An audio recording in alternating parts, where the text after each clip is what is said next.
We have to have a reality.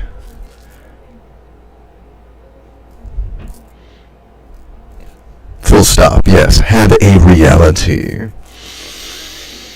Not a agenda, not a talking point, but a reality. A true look at reality. What do I mean? Think about your place of employment, right? If you like where you work, congratulations. If you like what you do and it gets your fire going in the morning, congratulations. But if you do not like your job, you can't exactly say that to the people that employ you. And employers who are, shall we say, icky, are somewhat self-aware of the fact that they're a bit icky. And that's okay. That's how the game is played.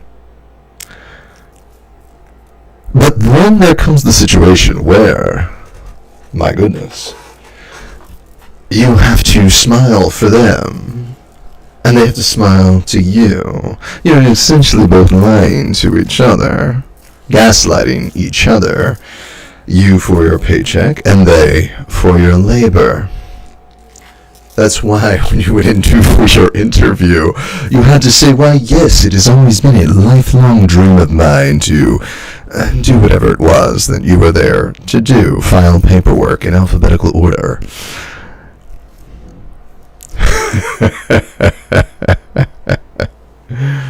And so it's expected that there is some gaslighting to the interviewer, gaslighting of yourself. So let's step away from that. Let's say, for an instance, you're a Cowboys fan. Oh my God.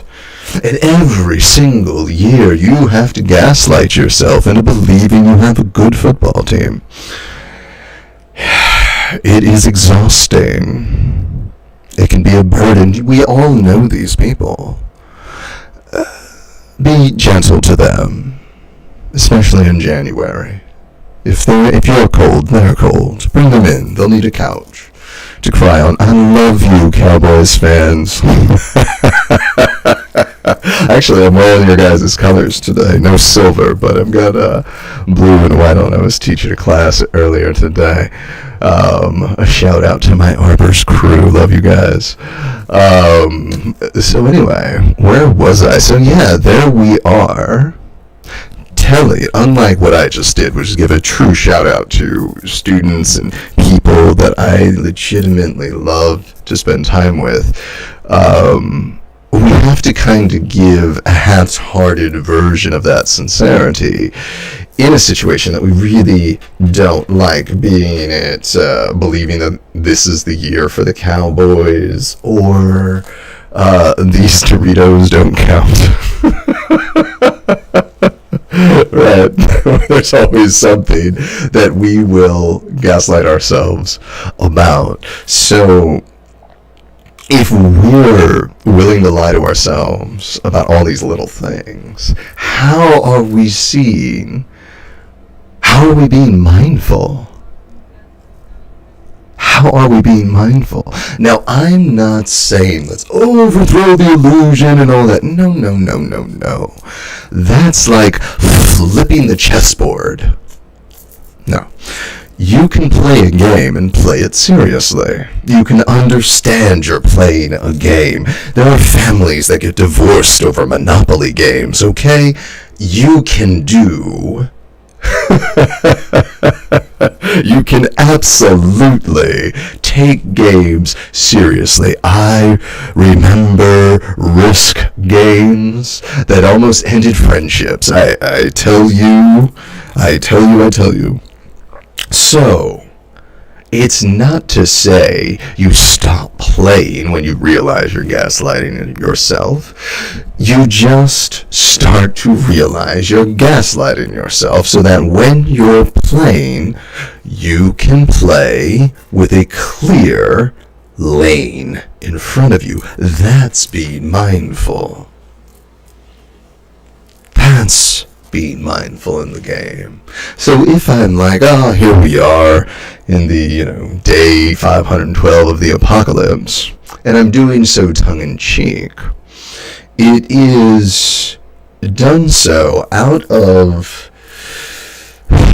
an understanding of the hard times so many of us are living in. But that even in these hard times, we can find our internal peace. And I'm not coming from a Joel Osteen point of view, pray and make profit. No. This is more of a find your own peace in the crazy. It's very much like in cycling. When you're going down a descent, one, you've had to climb something to go down a descent of any note. And two, when you're going down, you have to let go of your fear. You have to trust yourself. You have to trust the bike. You have to trust your experience in that moment to enjoy it. And to enjoy that moment, you have to earn it. First couple of times you do it, you're going to be terrified. And then over time, you'll get more and more confident, more and more comfortable until, oh man, it's so much fun.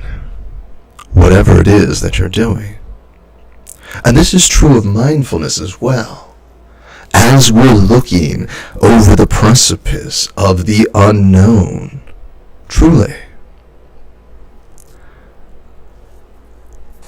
we can take that step back. We can recognize that we are a part of the whole. We are a part of the game. Sure, I guess we can quit and go off somewhere. I suppose you can jump and be a PSA to the rest of us. But you're more important than that. You're more important than a hermit. You're more important than a statistic. You've so much more to learn. Even those people that are causing the issues that you think are the problem, they are learning, and you are learning. Now what you're learning is up to you. If you're mindful in that moment, you can be learning about yourself.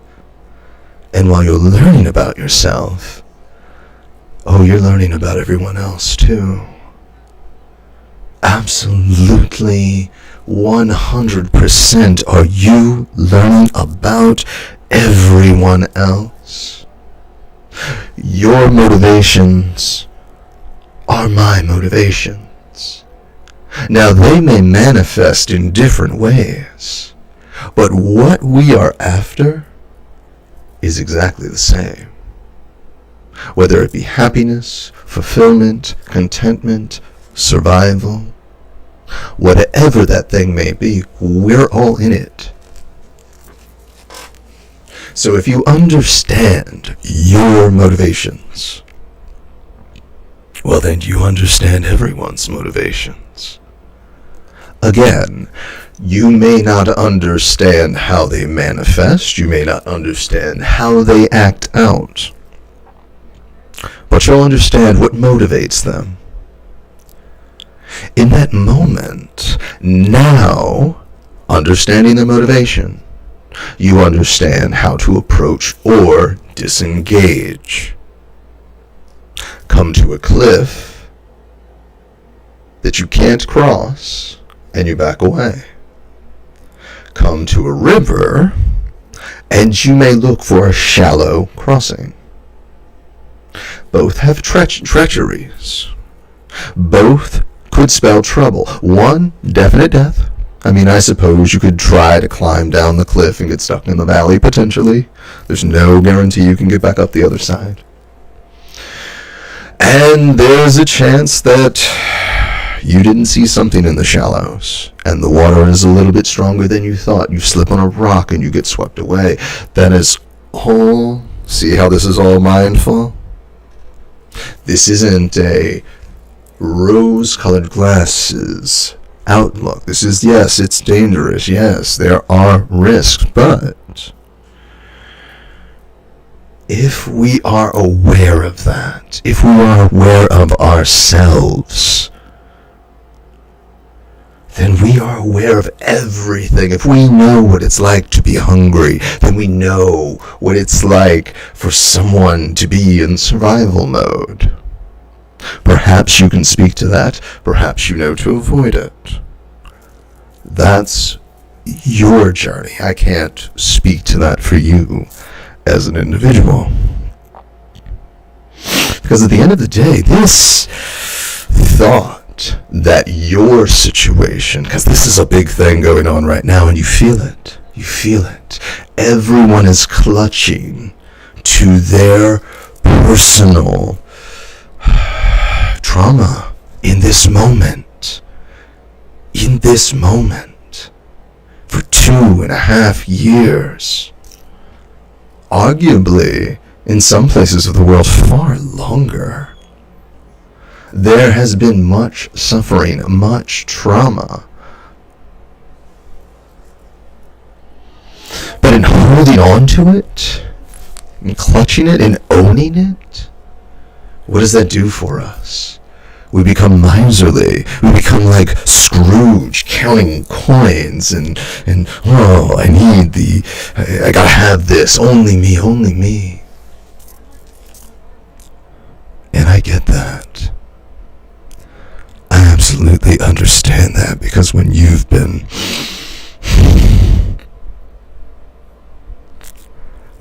beaten, excuse me, when they get you, it hurts.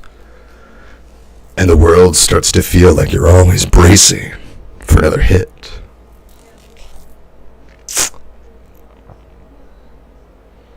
But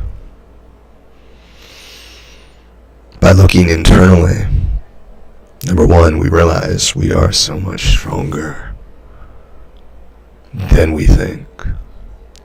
Which means the people around us are so much stronger than they know, than you may even think.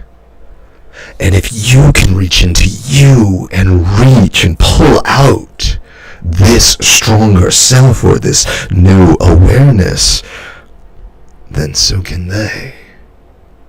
Because they are you. Now this doesn't come from preaching. This comes from living. This comes by example. Because there's a lot of preachers out there.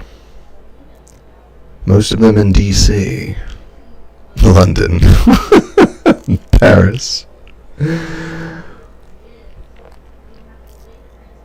But there's not a lot of doers, not a lot of showers. Not a lot of showers out there. Not a lot of folks that embody the thing that they claim to either be selling or to be holding. So by looking inside of ourselves, by seeing that we are in fact a part of the whole, and that the whole reflects back at us, you can even break this down to the molecular level. The same hydrogen inside the sun is the same hydrogen that's in your body. How ridiculous do you want to get here? Right? The same love that you have felt is the same love that has been felt by so many others, just in your own way.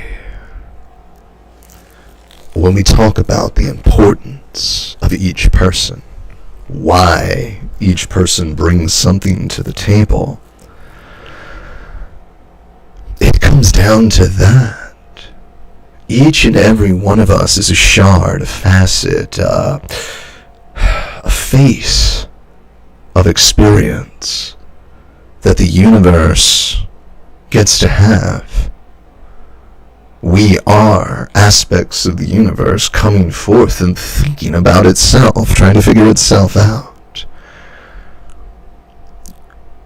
We are not this bubble that popped out on the edge. We are still within the bubbling boils of the Big Bang itself, the creation moment. We're just this current wave. And there have been waves before us, waves after us, and they have learned, and we have learned from them. And the next wave will learn from us. And we will, many of us, be a part of the next wave.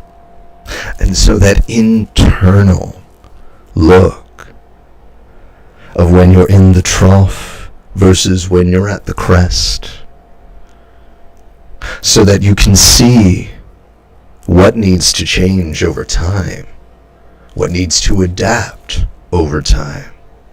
Because certain beliefs ultimately become weights, ultimately drag you down. And if you've ever upgraded your cell phone and got a fancy one, let me tell you, especially after having like a really old cell phone, it's like there's a whole new world. Apps do things you didn't know they did. Suddenly you have, it's like time traveling, I'm not gonna lie. If you wanna inject some magic into your life, go about 3 or 4 years without switching your phone out, and get whatever's big on the market after that. Save up your pennies and buy the latest hot thing when you're ready. And then, good Lord, time warp. Just leap into the future and magic will abound in your life. Like the new cell phone, upgrading our hardware and our software along the way. Super important. Only way to do that, look inside. Now, if you're looking inside and you're listening to this, well, you're not the only one. You see where I'm going. The more people do it, the more people do it. That's the connection. And that will be your reality at that point.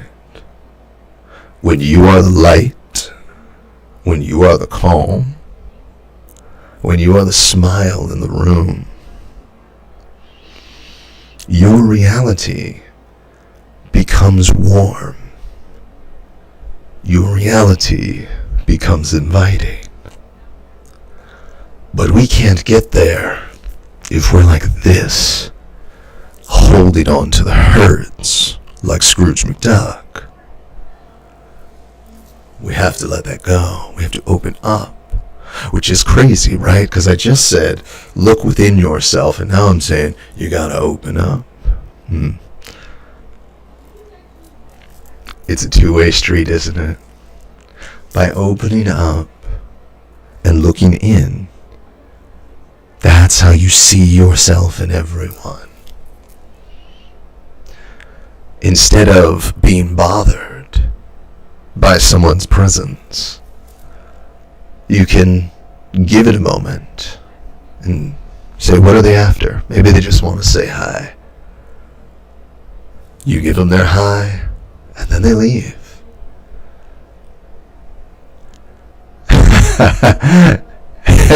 Hey Marina, welcome to the ChiCast, your first one, live by the way.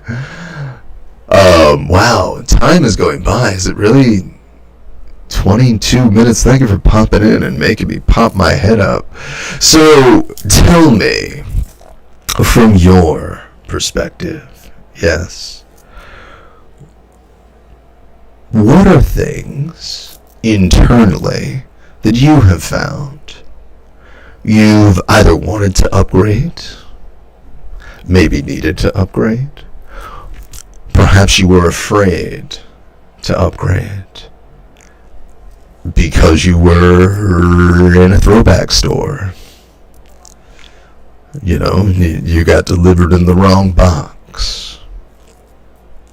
There's a lot of things, a lot of reasons we don't reach out for those upgrades that we need. Maybe we feel like we don't have enough money.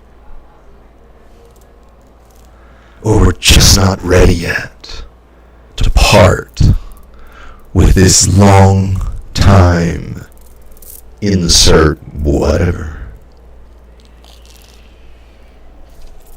Let's talk about it down below in the comments. And while you're there, be sure to, of course, like, share, and subscribe. Hit the little bell so that you know to get my updates when I go live and when we I say we, me and the voices in my head, when I upload to the channel for you guys with both the Soul Flow, the ChiCast obviously, and a couple other projects and creatives that I do.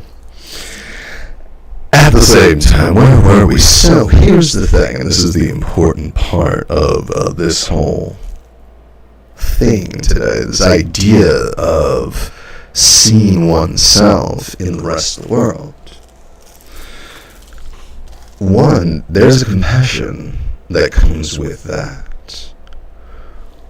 And it's hard to punish when there's compassion. Now, if you just want to be cruel and you want to own that, then that's fine. That's one way to play the game. But don't be shocked when people don't want to play with you.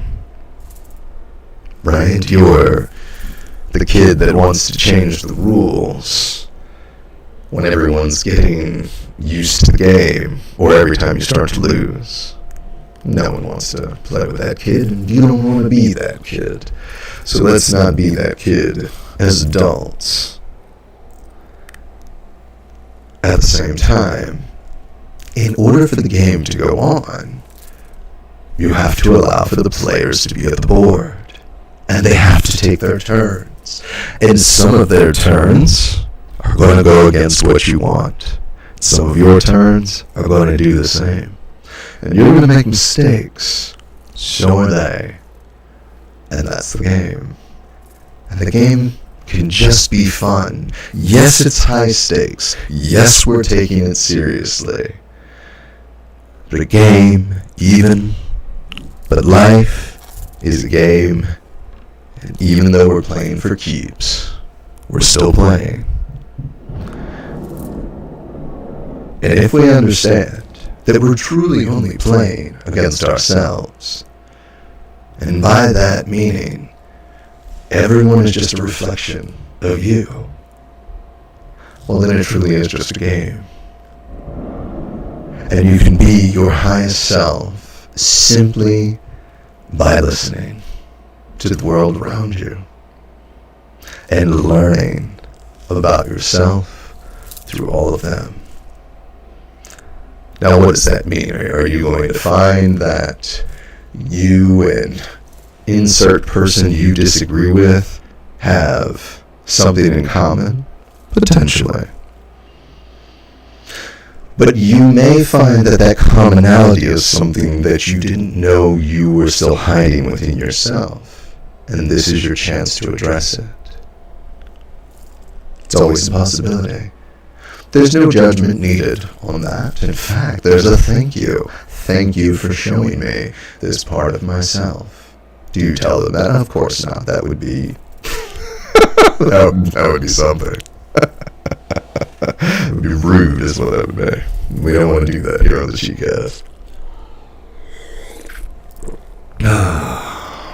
So, in the comments, as we wrap up, tell me who's self-sabotage. Yes, you know what, Marina, I need to open up this box so I can see what's going on.